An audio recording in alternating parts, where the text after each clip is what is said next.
Hi students, मैं अश्विन। मुझे उम्मीद है आप सभी अच्छे होंगे।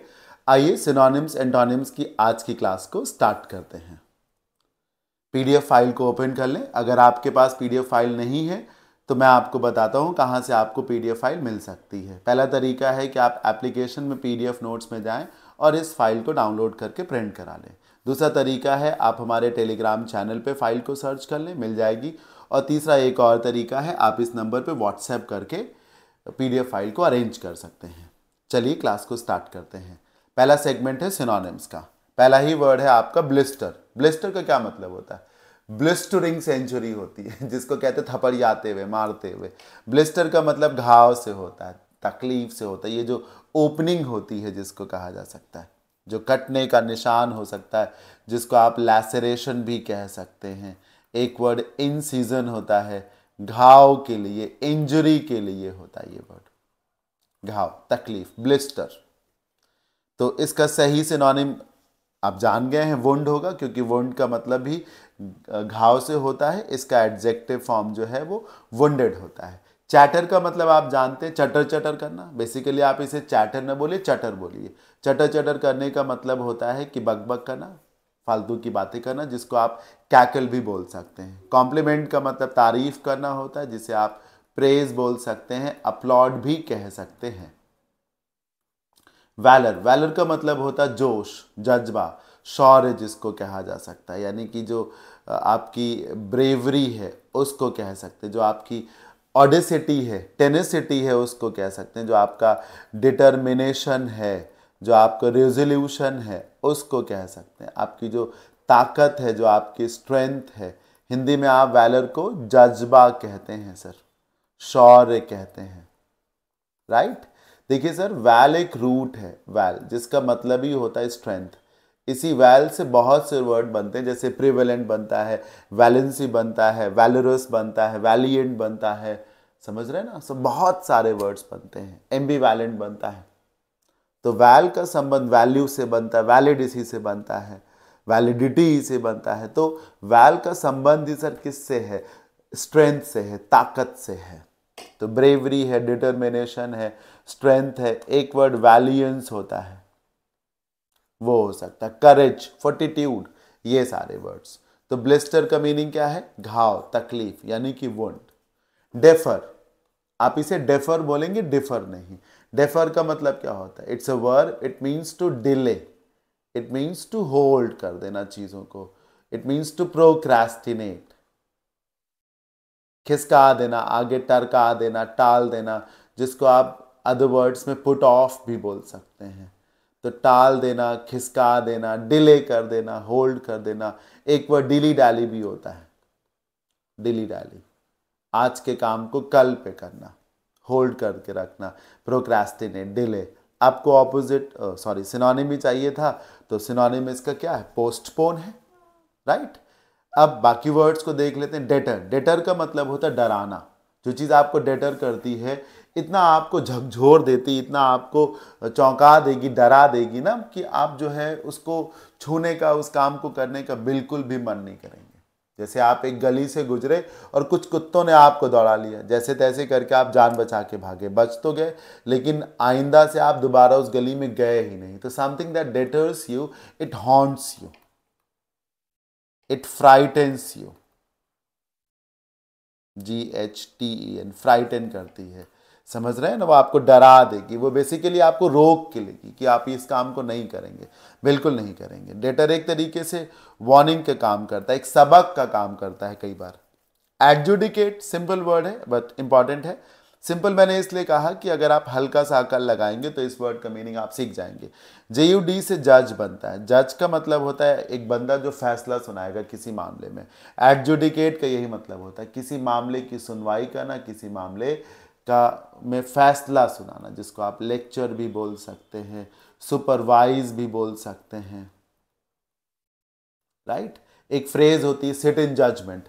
एडजुडिकेट जब आप किसी केस को करते हैं तो आप दोनों ही पक्षों को सुनते हैं और उसके बाद you announce your verdict, you announce your decision. Aggrandise, ज़्यादातर तो एग्रेंडाइज वर्ड को पॉजिटिव ही देखा गया है। वर्ब है, इसका मतलब है इंक्रीज कर देना, बढ़ा देना। एक्चुअली में क्या है? AGGR एक रूट है, जिसका मतलब ही होता है ज़्यादा, प्लेंटी, ज़्यादा। सर इसी से तो अग्रेशन बनता है। अग्रेशन सिर्फ गुस्सा नहीं है, अत्यधिक गुस्से को कहते हैं, तो ज़्यादा ही तो है। इसी से एग्रीगेट वर्ड आता है, आप एग्रीगेट वैल्यू निकालते हैं सब मिला करके, टोटल करके। तो जब आप टोटल करेंगे तो वो ज़्यादा ही तो हो जाएगा, समझ रहे हैं। तो अग्रेशन है, एग्रीगेशन। एग्रीगेशन एक समूह को कहा जाता है, लोगों की भीड़ को एग्रीगेशन कहा जाता है। तो ये कुछ वर्ड्स बनते हैं AGGR से, जिसका मतलब होता है ज़्यादा। एक GREG भी रूट है, इसका मतलब भी भीड़ से होता है, झुंड से होता है। इसी का ही तो वर्ड है ग्रिगारियस, झुंड में रहने वाले जीव जंतुओं को कहते हैं। हाँ, आप ध्यान से देखिए, तो एग्रीगेट में भी GREG है, एग्रीगेशन में भी है तो GREG भी हो सकता है। कॉन्ग्रीगेशन एक वर्ड होता है।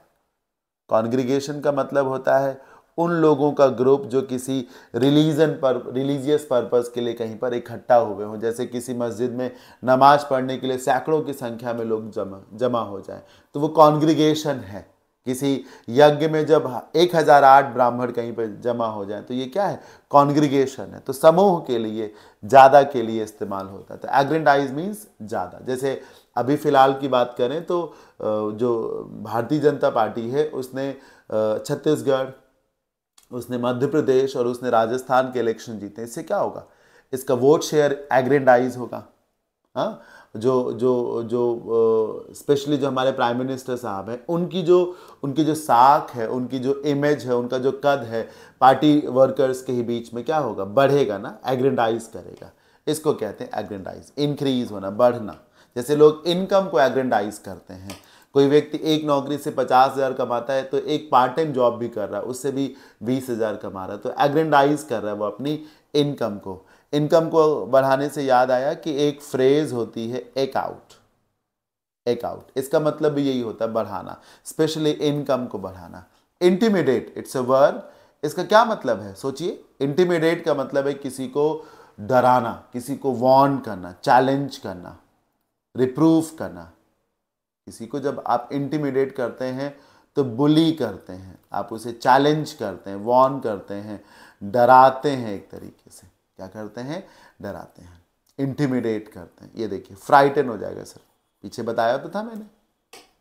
ये देखिए फ्राइटन लिखा था डेटर के केस में, तो फ्राइटन हो जाएगा। काम डाउन आप जान रहे हैं शांत होने के लिए है या शांत करने के लिए है, तो आप इसके लिए अपीज रख सकते हैं, प्लकेट रख सकते हैं, सूद रख सकते हैं, कॉन्सिलिएट बोल सकते हैं।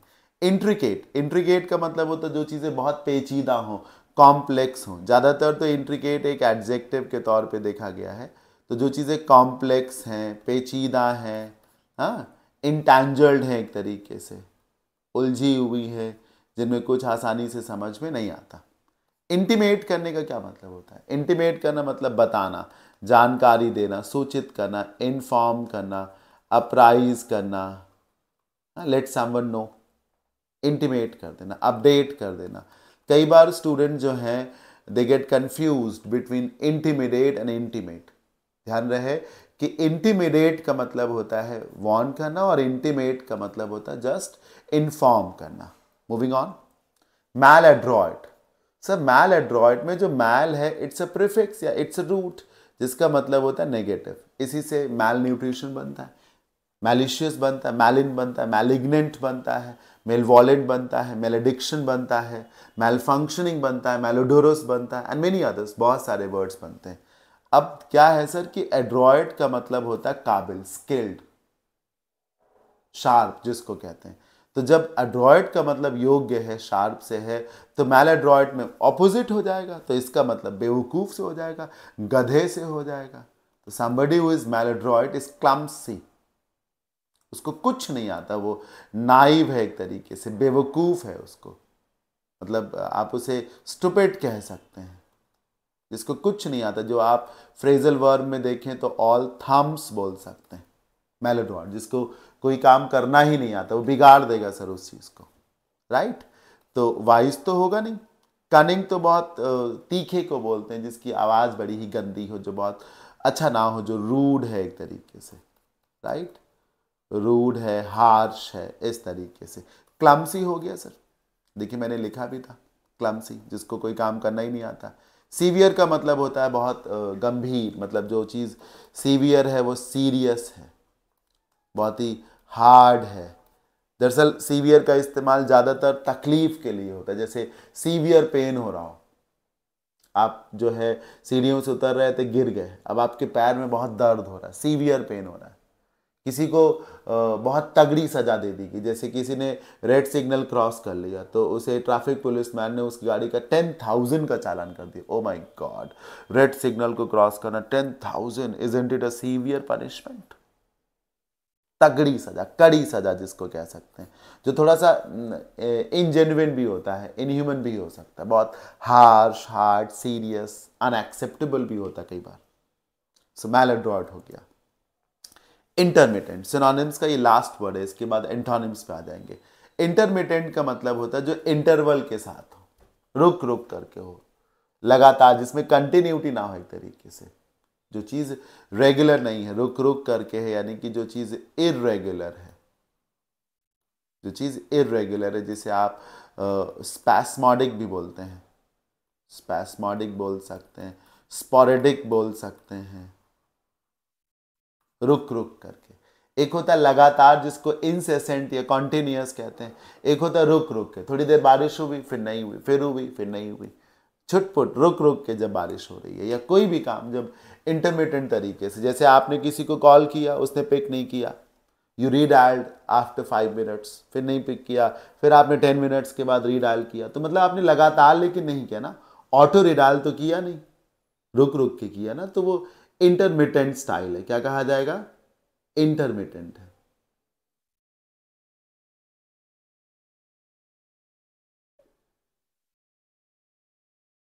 समझ रहे हैं आप? अब देखिए, तो आपको सिनोनिम मिल गया सर। इर्रेगुलर है, क्या है सर? इर्रेगुलर। परसिस्टेंट एफर्ट्स के लिए होता है वो एफर्ट जो आप लगातार करते हैं, वो एफर्ट जो आप लगातार डालते हैं, रेगुलर जिसको कह सकते हैं। परसिस्टेंट एक पॉजिटिव वर्ड के तौर पे ज़्यादा देखा जा रहा है कि आप लगातार कोशिश करते ही रहेंगे, लगातार प्रयास करते ही रहेंगे। ठीक है?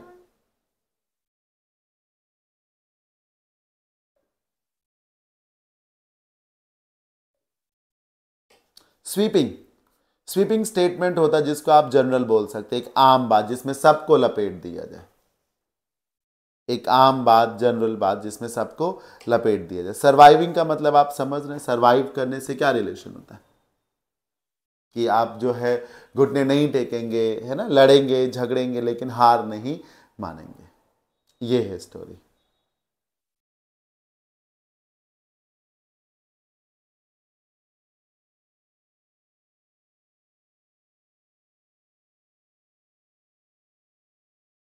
मूविंग ऑन जी, आगे बढ़ने से पहले मैं आपको बता दूं कि अगर ईडियम्स एंड फ्रेजेस आपके लिए एक बड़ा चैलेंज है तो आप मेरे बैच को ले सकते हैं। ये 60+ वीडियोस का बैच है जस्ट 149 में, और इसमें लिखा है कि 1300 से भी ज़्यादा ईडियम्स, फ्रेजल वर्ब्स और प्रोवर्ब्स मैं आपको पढ़ाऊंगा, इंक्लूडेड है इस बैच में। वैसे लिखा 1300 ही है, हालांकि इसमें आपको जो ईडियम्स, फ्रेजल वर्ब्स और प्रोवर्ब्स मिलेंगे वो अप्रॉक्सीमेटली 1500 के आसपास होंगे। और आप जान रहे हैं कि हर एक टीचर यही कोशिश करता है कि वही कंटेंट वो पढ़ाए जो एग्ज़ाम ओरिएंटेड हो, तो मैं भी वही कोशिश करता हूँ। उन्हीं सारे कंटेंट को रखा जाता है जो एग्ज़ाम में बार बार आते हैं, जो एग्ज़ाम में जिनके आने की पॉसिबिलिटी बहुत होती है। और दूसरी बात, जो भी 1500 के आसपास ईडियम्स हैं, फ्रेजल वर्ब्स हैं, प्रोवर्ब्स हैं, इनका PDF ऑलरेडी हमारे टेलीग्राम चैनल पे और एप्लीकेशन पे अवेलेबल है। आप वहाँ से देख लीजिए ना, ईडियम्स को अलग डाउनलोड कर लीजिए, फ्रेजल वर्ब्स को अलग, प्रोवर्ब्स को अलग। आपको अपने आप आइडिया लग जाएगा कि कंटेंट में क्या क्वालिटी है, कितनी क्वालिटी है, कितना बेहतरीन कंटेंट है, राइट? आइए आगे बढ़ते हैं। और दूसरी बात, अगर आप grammar, vocab and comprehension complete course English का करना चाहते हैं with life time validity for all exams, तो उसके लिए आप इस बैच को ले सकते हैं। इस बैच की टोटल फीस है जस्ट 1199, और इसकी भी वैलिडिटी क्या है? Life time, right? किसी भी कंफ्यूजन की स्थिति में ये इंक्वायरी नंबर है, you can contact this number. Contradiction, आपको कॉन्ट्रडिक्शन का एंटोनिम बताना है सर। अब समझिए कॉन्ट्रडिक्ट करने का क्या मतलब होता है, ऐतराज करना। जब आप कॉन्ट्रडिक्ट करते हैं तो आपकी राय अलग होती है। जैसे गवर्नमेंट की तरफ से किसी ने कुछ बोला, ऑपोजिशन वाले ने कहा कि सर मैं इस बात से वाकिफ, मतलब मैं इस बात का समर्थन नहीं करता, मेरी राय अलग है, मेरी राय अलग है। This is called to contradict. क्या कहते हैं इसको, कॉन्ट्रोडिक्ट करना, एक डिफरेंट ओपिनियन रखना, ऐतराज करना, डिसअग्री करना जिसको कह सकते हैं, डिसअग्री करना, ऑपोजिशन जिसको कह सकते हैं, डिसअग्रीमेंट। ये देखिए सर, ये सिनोनिम है ऑपोजिशन, ये सिनोनिम है ऑपोजिशन। एडजस्टमेंट मैनेज करना एक तरीके से, कंफर्मेशन गारंटी देना, और अग्रीमेंट सहमत होना। कई बार हो सकता है आप ये सोचे कि कंफर्मेशन हो जाए, देखिए रिलेटेड वर्ड्स में कंफर्मेशन आ जाएगा ऑपोजिट के, क्योंकि कॉन्ट्रडिक्शन में आप ऐतराज कर रहे हैं और कंफर्मेशन में एक तरीके से आप हाँ ही कर रहे हैं, राइट। लेकिन वो कंफर्मेशन का लॉजिक ऐसे होता है कि आप चीजों को श्योर कर रहे हैं कि ऐसे होंगी या ऐसे नहीं होंगे। तो कंफर्मेशन तो डिसएग्रीमेंट में भी हो सकता है ना, आप नो का भी तो कंफर्मेशन कर सकते हैं, यस का भी कर सकते हैं, और कॉन्ट्रडिक्शन पहले से नो है तो आपको तो यस वाला ही कंफर्मेशन करना है ना, और यस वाला जो कंफर्मेशन है वो अग्रीमेंट से आएगा। किससे आएगा सर, अग्रीमेंट से आएगा। Relinquish, it's a positive word. पहली बात देखिए, जब कोई वर्ड पॉजिटिव है नेगेटिव है, इस बात को मैं तो ज़रूर बताता हूँ, आपको भी बहुत ज़रूरी है आप जानें, क्योंकि अच्छे क्वेश्चंस में ये सब देखा जाता है। फिलर्स में जब पूछा जाता है तो ये सब काउंट करता है सर, कि वर्ड का सेंस कैसा है, उस हिसाब से फिट करना आपको। रेलिंक्विश, त्याग देना। एक होता है हार मान के त्याग देना, जिसको गिव अप कहते हैं, गिव इन कहते हैं, ईल्ड कहते हैं, सरेंडर कहते हैं, होता है ना। लेकिन ये रेलिंक्विश उस तरीके से त्यागना नहीं है, ये स्वेच्छा से त्याग देना, सुख सुविधाओं को त्याग देना। रेलिंक्विश कर दिया, जाओ, जाने दिया, छोड़ दिया, अब मैं इन सुविधाओं का भोग नहीं करूंगा। सिंहासन छोड़ दिया, हटाया नहीं गया सर, अपनी मर्जी से छोड़ दिया, जिसको आप एब्डिकेट करना कहते हैं, लीव करना कहते हैं। एक सिंहासन से हटाया भी तो जाता है, जिसको इविक्ट करना कहते हैं, डिथ्रोन करना कहते हैं। यहाँ डिथ्रोन नहीं कोई कर रहा, आप अपनी मर्जी से छोड़ रहे हैं, एब्डिकेट कर रहे हैं, लीव कर रहे हैं एक तरीके से। अबैंडन एक वर्ड है, वो फॉरसेक एक वर्ड है, ये है इसका सिनोनिम मीनिंग। अब देखिए सर, आउस्ट, भगाना। आउस्ट को समझने के लिए बोलिए आउट, आउस्ट, आउट, भगा दिया, खदेड़ दिया आपने।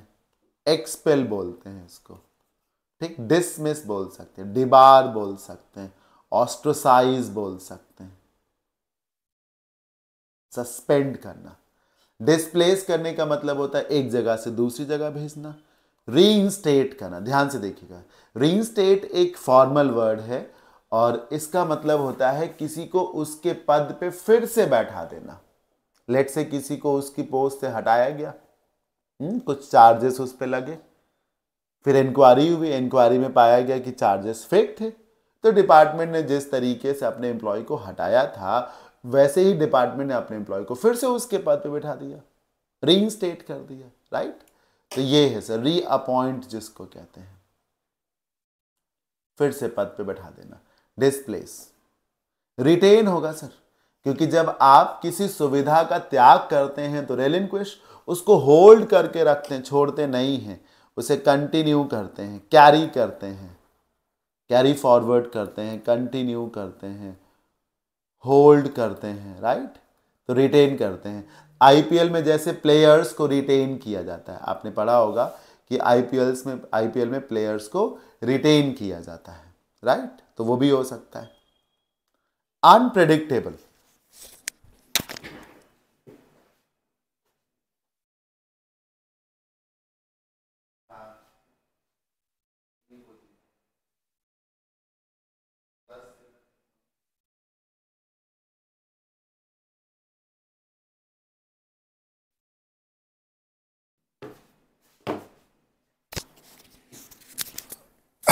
आई एम सॉरी, कॉल आ गई थी तो I had to go. Unpredictable, unpredictable का मतलब होता है जिसके बारे में श्योरिटी से, कॉन्फिडेंस से कुछ कहा ना जा सके, राइट। क्योंकि प्रेडिक्ट करने का मतलब होता है पहले से ही बता देना कि क्या होगा। जैसे वेदर को प्रेडिक्ट किया जाता है, प्रेडिक्ट करने का मतलब होता है एक गैस करना, काफ़ी कॉन्फिडेंस के साथ ऐसा होगा। तो जो चीज़ें प्रेडिक्टेबल होती वो एक ही तरीके से चलती, जिनके बारे में आपको अंदाज़ा होता है। और कुछ भी अगर अनप्रेडिक्टेबल था, जैसे कि मान लीजिए फील्डिंग सजाई गई ऐसे कि बाउंसर आएगी, फील्डिंग ऐसे लगाई गई कि बाउंसर फेंकी जाएगी, तो बैट्समैन ने यही सोचा था बाउंसर आएगी, लेकिन बॉल आ गई यॉर्कर, तो वो क्या था, अनप्रेडिक्टेबल बॉल थी, अनसर्टेन जिसको कह सकते हैं, जिसके बारे में कोई गारंटी ना हो, यानी कि अनश्योर है। ठीक, अब समझिए।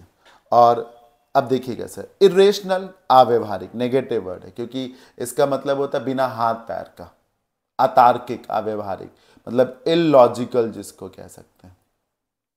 ये रेशनल का ऑपोजिट है, रेशनल पीपल, रेशनल माइंड्स, वो लोग जो तर्क की बातें करते हैं, कॉन्सेप्ट की बातें करते हैं, पॉइंट की बातें करते हैं। तो जो चीज़ें इरेशनल है वो इलॉजिकल है, पॉइंटलेस है, पॉइंटलेस है, मीनिंगलेस है।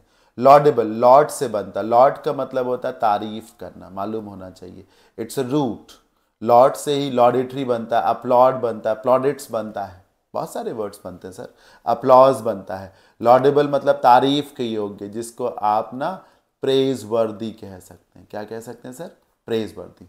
कंप्लायंट का मतलब होता है नियम के अनुसार, कंप्लाई करने का मतलब होता है रूल्स को फॉलो करना। So if you are compliant you are working as per rules, नियम के हिसाब से। जैसे कि अगर आप ना टाइम टू टाइम अपना टैक्स डिपॉजिट करते हैं तो आप एक कंप्लायंट पर्सन हैं, इस तरीके से। डिपेंडेबल सर इसका ऑपोजिट होगा, क्यों, क्योंकि जब चीजें अनप्रेडिक्टेबल हैं, अनिश्चित है, तो उन पर भरोसा भी तो नहीं किया जा सकता ना।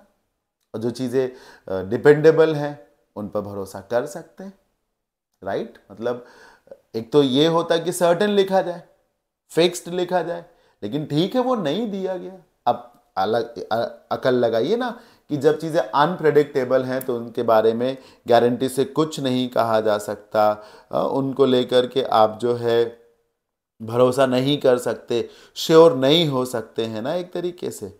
अब जब चीज़ें डिपेंडेबल हैं तो एक तरीके से आप उन पर भरोसा कर सकते हैं, उनको लेकर गारंटी से या कंफर्मेशन के साथ कुछ बोल सकते हैं। स्टर्न, स्टर्न बोलने के तरीके से लगना चाहिए, स्टर्न बहुत सख्त को कहते हैं सर, सख्त, स्ट्रॉन्ग, रिजिड। स्टर्न वार्निंग दी जाती है सर, कड़ी चेतावनी, सख्त चेतावनी दी जाती है, बहुत सीरियसनेस के साथ। स्टर्न जिसमें कहीं कोई लीनियंसी की कोई गुंजाइश नहीं होती, स्ट्रिक्ट, स्टर्न, राइट। सख्त वार्निंग के लिए ज़्यादा आता है, और मतलब एक हिदायत के तौर पे ज़्यादा देखा जाता है स्टर्न को। अब देखिए सर, क्रैबी, क्रैबी बोलते हैं चिड़चिड़े को, क्रैबी मतलब जो इरिटेबल है, जो कंप्लेनिंग नेचर का है। सिनिकल, सन की, इसेंट्रिक बोल सकते हैं, विम्सिकल बोल सकते हैं। अब गौर करते हैं कि नहीं कि हर एक वर्ड को डिफाइन किया जाता है ताकि आप कुछ भी एग्जाम में आ सकता है, हो सकता है सिनिकल पूछ लें, हो सकता है विम्सिकल पूछ लें। तो अनरीजनेबल, ये जो पीछे आपने वर्ड पढ़ा ना एक तरीके से इरेशनल, ये इसका सिनोनिम है अनरीजनेबल, बिना तर्क का, इलॉजिकल जिसको कहते हैं। लीनियंट हो जाएगा जब स्टर्न का मतलब है सख्त, तो लीनियंट का मतलब क्या होता है, उदार थोड़ा सा, है ना। लीनियंट को क्या कह सकते हैं, उदार कह सकते हैं, जो फ्लेक्सिबल है, हाँ, जो आसानी से किसी भी तरीके से मैनेज किया जा सकता है, जो खुद कर सकता है और जिसको भी किया जा सकता है, तो लीनियंट हो जाएगा। रिजिलियंट हो जाएगा जो थोड़ा सा मॉडरेट है, बहुत रिजिड नहीं है ना, हल्का है, सॉफ्ट है, माइल्ड है नेचर से, उसे लीनियंट कहा जाता है, जो आपको छूट दे देगा थोड़ी सी। स्टर्न में छूट नहीं मिलेगी, स्टर्न वार्निंग इशू भी है, पहुंचना है तो पहुंचना है। सस्पेशन, सस्पेंशन एक वर्ड होता है, सस्पेंशन जिसको सस्पेंड कर दिया गया, एक सस्पेशन वर्ड होता है। कई बार लोग कंफ्यूज होते हैं, कंफ्यूज ना हो, सस्पेंशन सस्पेंड से बनता है, निष्कासन, ये सस्पिशन है, ये सस्पेक्ट से बनता है सर। सस्पेक्ट करने का मतलब होता है संदेह करना, सस्पेक्ट, इसी से सस्पिशियस बनता है। चीजें जो सस्पिशियस लगे आपको उन पर संदेह होगा, क्या होगा सर? संदेह होगा। तो सस्पिशन किसको बोलते हैं? संदेह को। डाउट के लिए इस्तेमाल होता है ये वर्ड, डाउट के लिए। ये देखिए, ये इसका सिनोनिम है, राइट। विम, अभी पीछे मैंने आपको वर्ड पढ़ाया, विमसिकल। विम उसी का नाउन है, सनक किसको कहते हैं? तो ये भी तो कुछ हद तक सस्पिशन में जाएगा। इनडिफरेंस का मतलब होता है उदासीनता, विच मीन्स कोई फर्क नहीं पड़ता, कोई जिए या मरे आपको कोई फर्क ही नहीं पड़ता, जिसको आप एपैथी कहते हैं। क्या कहते हैं? एपैथी, मतलब कोई लॉजिक नहीं है सर, आपको आपकी सेहत पे कोई डिफरेंस आता ही नहीं सर, आपकी इमोशंस वैसे ही रहती, होती ही नहीं इमोशंस आपको। इनडिफरेंस है तो आपको कोई फर्क ही नहीं पड़ता। कोई तकलीफ में है, आपसे सपोर्ट की गुंजाइश कर रहा और आप देख तक नहीं रहे उसको, that shows your indifference, that shows how indifferent you are. Credence, sir credence ये जो वर्ड है क्रेड से बना है। क्रेड का मतलब ट्रस्ट होता है सर, इसी क्रेड से तो क्रेडिबल बनता है, इनक्रेडिबल बनता है, क्रेडिबिलिटी बनता है, क्रेडिबल, इनक्रेडिबल, क्रेडिट बनता है। आप बताइए सर, बैंक में आपका अकाउंट खुलता है, डेबिट कार्ड आपको तुरंत मिल जाता है, क्रेडिट कार्ड नहीं मिलता, कई बार तो 2-2 साल हो जाते नहीं मिलता। कई बार बैंक के लोगों के क्रेडिट कार्ड को ब्लॉक कर देती है, क्योंकि क्रेडिट कार्ड बहुत ट्रस्ट होने पर दिया जा सकता है ना। तो क्रेडिट का संबंध ट्रस्ट है, इधर आपको डाउट है, इधर आपको डाउट नहीं है, क्रेडेंस है, ठीक। फेथ जिसको कहा जा सकता है, राइट, फेथ, ट्रस्ट है आपको। इस तरीके से ये सेशन ओवर हो जाता है। वाइंड अप करने से पहले मैं आपको बताना चाहूंगा कि अगर कंप्लीट वर्ड पावर आपके लिए एक चैलेंज है और आप उसे पढ़ना चाहते हैं थ्रू ऑनलाइन, तो फिर आप मेरे इस बैच को ज्वाइन कर सकते हैं। इसमें सारा सिनोनिम्स, एंटोनिम्स है, फ्रेजल वर्ब्स हैं, इडियम्स हैं, प्रोवर्ब्स हैं, 1000 से भी ज़्यादा इंपॉर्टेंट वन वर्ड सब्स्टिट्यूशंस हैं, 100 से भी ज़्यादा स्टैंडर्ड रूट्स हैं इंग्लिश के, जिससे आप वोकैबुलरी को बहुत ईजिली सीख सकते हैं, और 300 से भी ज़्यादा कंफ्यूजिंग वर्ड्स और फ्रेजेस हैं, all in just 499 and that too with life time validity. तो ज़रूर आप इस बैच को विजिट करें, और इसमें बहुत सारे डेमो वीडियोस भी पड़े हैं, उनको देख लें, अपने आप आपको आइडिया लग जाएगा if this batch is beneficial for you. किसी भी कंफ्यूजन की स्थिति में this is the inquiry number, आप इस पर कॉन्टैक्ट कर सकते हैं, राइट। So thank you. आज के इस सेशन में इतना ही। मुझे उम्मीद है आपने ज़रूर सीखा होगा। नोट डाउन करते रहा करें, तभी आप बेहतर तरीके से सीखेंगे, और रिवाइज करते रहा करें। अगले सेशन को देखने से पहले पिछले 2-3 सेशंस को जरूर रिवाइज करें। ये एक सही तरीका है वोकैब को सीखने का। So thank you so much.